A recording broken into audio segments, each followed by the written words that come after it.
আল্লাহ খুশি হলে যে 4টা জিনিস দেয় তার মধ্যে একটা হচ্ছে মেহমান, আর সেটাই হচ্ছে আমার বাসায় আসবে তাদের জন্যই আয়োজন।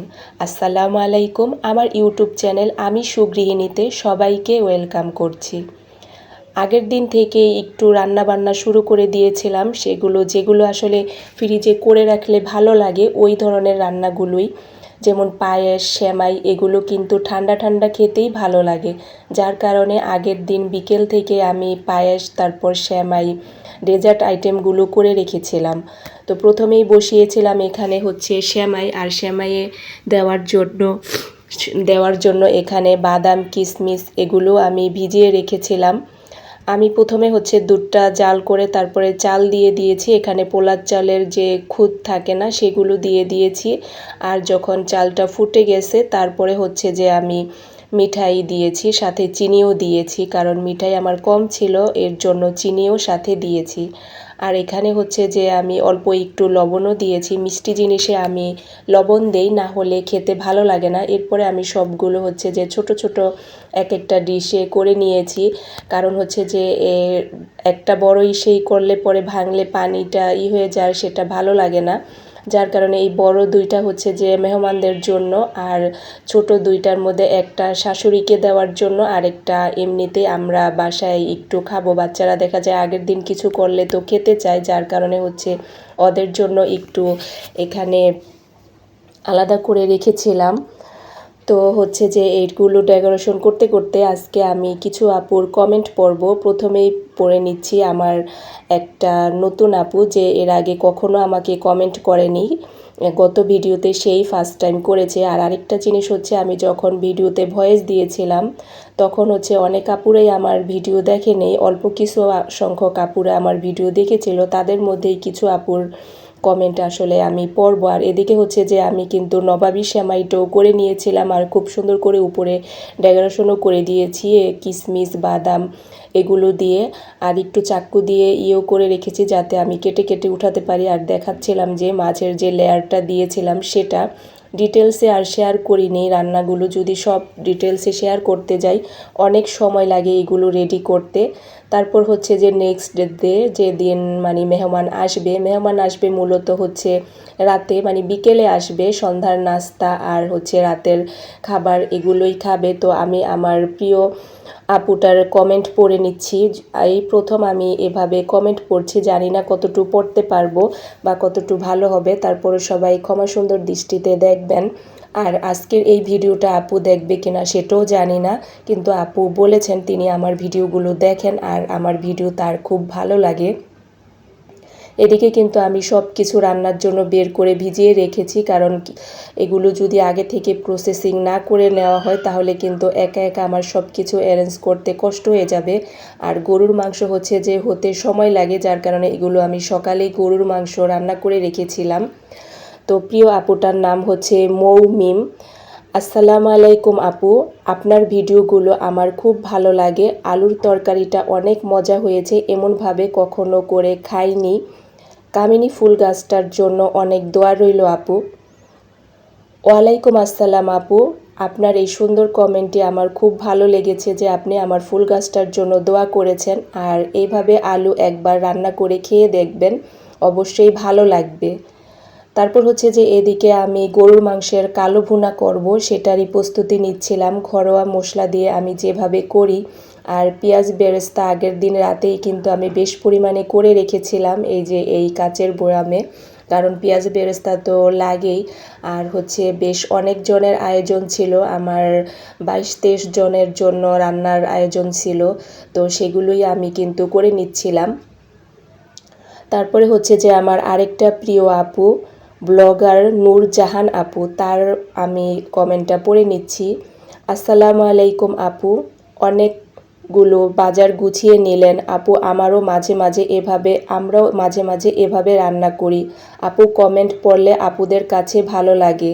আপনার রান্নাগুলো অনেক সুন্দর হয়েছে আপু, খুব সুন্দর করে গুছিয়ে কথাগুলো বুঝিয়ে বললেন আপু, আপনি ঠিক কথাগুলো তুলে ধরেছেন আপু। আপনার গাছের জন্য দোয়া রইল।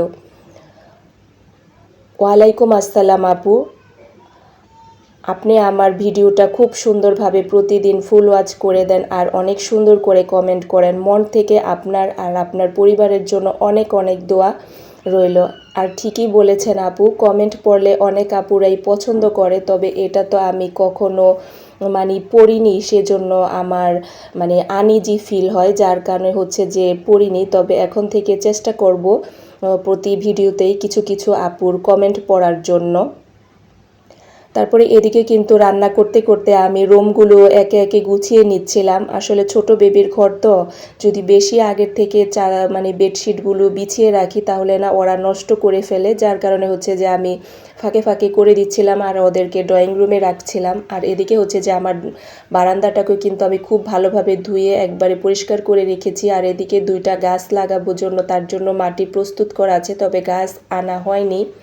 আর যেগুলো এনেছি আরও 2টা টব এদিকে রেখেছি। তারপরে এই যে এদিকে কিন্তু আমার কলমি শাকগুলো সুন্দরভাবে হচ্ছিল, তারপর ধনিয়া পাতা গাছ, তো সেটাও একটু আপনাদের সাথে শেয়ার করলাম। আর কি সুন্দর সবুজ, দেখলেও মনে হয় চোখের শান্তি, মনের শান্তি।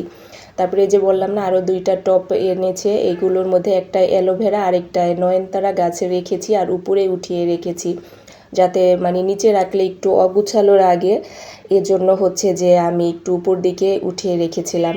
এরপরে আরেকটি আপুর কমেন্ট পড়ব, মোল্লা বাড়ির ছোট পরিবার। আসসালামু আলাইকুম আপু, লাইক দিয়ে দেখা শুরু করলাম, সব মিলে খুব ভালো লাগলো, শেষ পর্যন্ত আছি ইনশাল্লাহ।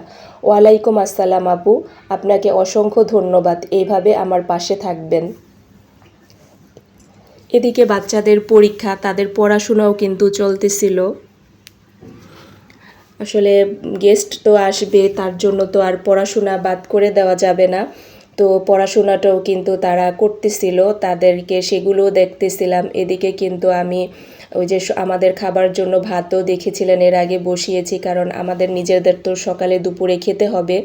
আর গরুর মাংসটা, একটা হচ্ছে শুধু মাংস আমি এই যে কালো ভুনা বসিয়েছি, আরেকটাই হচ্ছে হাড্ডি মাংস মিলিয়ে, ওইখানে হাড্ডি বেশি, ওটা আলু দিয়ে রান্না করব। বিকেলে আবার আমি 1 কেজি চালের চিতই পিঠা বানিয়েছিলাম, তাদের বিকেলের নাস্তার জন্য। এদিকে হচ্ছে আমি মাছের মাথাগুলো ভেজে নিচ্ছিলাম, মাছের মাথা দিয়ে আমি মুগ ডাল দিয়ে রান্না করেছিলাম। চিংড়ি মাছ ভেজে উঠিয়েছি, তারপর কই মাছগুলো ভেজে রাখবো। এখানে 1 কেজি পরিমাণের কই মাছ আছে, আসলে মানুষ বেশি তো, যার কারণে হচ্ছে যে একটু বেশি বেশি করেই নিচ্ছিলাম। তারপরে আরেকটা প্রিয় আপুর কমেন্ট পড়ে নিচ্ছি, রোকসানা আপু, রোকসানা আক্তার আইডি থেকে আপু কমেন্ট করেছেন, আসসালামু আলাইকুম আপু, লাইক দিয়ে শুরু করলাম, ইনশাল্লাহ পুরোটা জুড়ে থাকবো। ওয়ালাইকুম আসসালাম আপু, আপনি সব সময় আমার সাথে থাকেন এবং ফুল ওয়াচ করেন, আমি সেটা জানি, আপনার জন্য মন থেকে অনেক অনেক দোয়া আর ভালোবাসা রইল। তো এই যে এখানে হচ্ছে যে আমি রোস্টের জন্য, রোস্টের মাংসগুলোর মধ্যেও মশলা মেখে রেখেছি, তো সেটাও এখানে সব কিছু একে একে ভেজে রাখতেছি। ভাজা যদি শেষ হয় তারপরে হচ্ছে যে আমি এইগুলো করে নেব, কি বলে পরে রান্নাটা করে নেব। দুপুর দিকে তো গ্যাস কমে যায়, 2টার পরে আবার যখন গ্যাস আসে 2:30 3টার দিকে, তখন থেকে আবার আমি 2টার পরে থেকে রান্নাটা শুরু করেছিলাম। তারপরে এটা আমার বেডরুমে একটা নতুন বেডশিট বিছিয়ে দিয়েছি, এটা এর আগে আমি কখনো বিছাইনি, যেহেতু নতুন একটা জামাই আসবে, তারপরে মেয়ে আরও 2 ভাবির ফ্যামিলি আসবে, তো তার জন্য দেখা যায় যে এই রুমে বসবে, এই করবে, তো সুন্দরভাবে সেগুলো গুছিয়ে দিচ্ছিলাম। আর এদিকে আমার 3 সানা গোসল করে এসেছে, তো বড় ভাই ছোট বোনকে একটু রেডি করে দিচ্ছিল, তো সে তো মাতবর, তার তো ওগুলো ভালো লাগে না, তার নিজেরই সব কিছু করতে ইচ্ছে করে। তারপরে আরেকটা আপুর কমেন্ট পড়ে নিচ্ছিলাম, মারিয়াম ব্লগস 9 নাম্বার লাইক দিয়ে আপুটা শুরু করেছিল। ওয়ালাইকুম আসসালাম আপু, রাইট কথা বলেছেন আপু, এক সাংসারিক হয়ে লাভ নেই, 2 জন এক হলে সংসার সুখের হয়, অনেক বাজার আনছেন মাশাল্লাহ, আলুর তরকারিটা অনেক লোভনীয় হয়েছে, সব মিলিয়ে অসাধারণ একটা ভিডিও আপু, দেখে নিলাম ইনশাল্লাহ। ধন্যবাদ আপু, আপনি অনেক সুন্দর করে আমার ভিডিওতে কমেন্ট করেন এবং সব সময় আমাকে সাপোর্ট করেন, আপনার জন্য মন থেকে অনেক অনেক দোয়া আর ভালোবাসা রইল।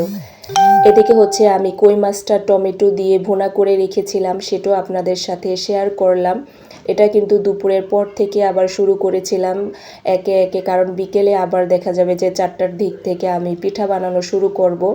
এদিকে রোস্টটাও আমি বসিয়ে দিয়েছিলাম, আর সব কিছু আমি হাঁড়িতেই রাখতেছিলাম, কারণ খেতে খেতে 9টা-10টা বেজে যাবে। বিকেলে সন্ধ্যার নাস্তায় যখন পিঠা খাওয়া হবে তখন কিন্তু রাতের খাবার খেতে একটু লেটই হবে। তো আমি এগুলো সব হাঁড়িতে রেখেছিলাম, খাওয়ার আগে আবার সব কিছু একেবারে গরম করে তারপরে দিয়েছিলাম। তারপরে হচ্ছে যে আমার প্রিয় একজন আপু, আখি ইসলাম আপু, আখি ইসলাম আইডি থেকে আপু লিখেছে, আসসালামু আলাইকুম আপু মনি, ইনশাল্লাহ পুরো ভিডিও জুড়ে আছি।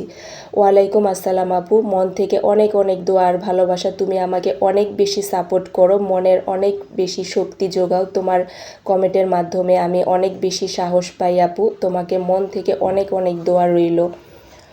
রোস্ট তো প্রায় হয়ে এসেছে, তারপরে একটু পেঁয়াজ বেরেস্তা উপরে ছিটিয়ে দিয়েছিলাম, আর হচ্ছে যে ঘি দিয়েছিলাম। বিকেলের তো রান্না, তারপরে আবার আমি আর কোনো ভিডিও করিনি, কারণ সবাই আসার পরে না অনেক বেশি ব্যস্ততার মধ্যে ছিল। আমি একাই ছিলাম, তবে ভাবি তারপরে ভাবির বাচ্চারা অনেক হেল্প করেছে। সবাই মানে নাস্তা টাস্তা সবাই রেডি করে রেখেছিলাম, ওরাই সব গুছিয়ে দিয়েছে। ভাবির মানে মেয়েটা আমাকে মাসাল্লাহ অনেক হেল্প করেছে নাস্তার আইটেমের মানে করার জন্য। এরপর হচ্ছে যে এই যে খাওয়া দাওয়ার জন্য টেবিল সাজিয়েছিলাম। প্রথমে তো আমি মানে পুরুষ যে লোকগুলো ছিল তাদের জন্য মানে বসিয়েছিলাম, তারপরে হচ্ছে যে আমরা মহিলারা যারা ছিল তাদেরকে দিয়েছিলাম। এই তো আমার আয়োজন। এখানে কি কি করেছি সেটা তো আপনারা দেখেই নিয়েছেন, তবে কিছু কিছু কিন্তু শেয়ার করা হয়নি। যেমন আমি একটা মাছ ভাজা করেছিলাম, পুরা ইউনিক ওই মাছ ভাজাটা, রুই মাছ ভাজাটা সবাই অনেক পছন্দ করেছিল। আর টিকিয়া এগুলো হচ্ছে আমি রাতে পরে করেছিলাম। আর এদিকে হচ্ছে যে ভাবির বড় মেয়ে, মানে যেটা মেয়ের জামাই বলেছিলাম যে আসবে, তো তার ছোট 2 শালির জন্য আড়ং থেকে এই 2টা ড্রেস নিয়ে এসেছিল। আর সেটা পেয়ে তো আমার বেবিরা অনেক বেশি খুশি। আসলে এই ছোট ছোট পাওয়াগুলোই না অনেক বেশি আনন্দ দেয়। আমিও আলহামদুলিল্লাহ ভাবিদের তারপরে জামাইকে গিফট দিয়েছি ড্রেস। তো সবাই ভালো থাকবেন। ভিডিও ভালো লাগলে অবশ্যই লাইক, কমেন্ট এবং শেয়ার করতে ভুলবেন না। আজকে আমার একটু ঠান্ডা লেগেছে, যার কারণে ভয়েসটা একটু অন্যরকম হয়েছে। সবাই ক্ষমা সুন্দর দৃষ্টিতে দেখবেন। সবার জন্য অনেক অনেক দোয়া আর ভালোবাসা রইল। সাবস্ক্রাইব করে পাশে থাকবেন প্লিজ।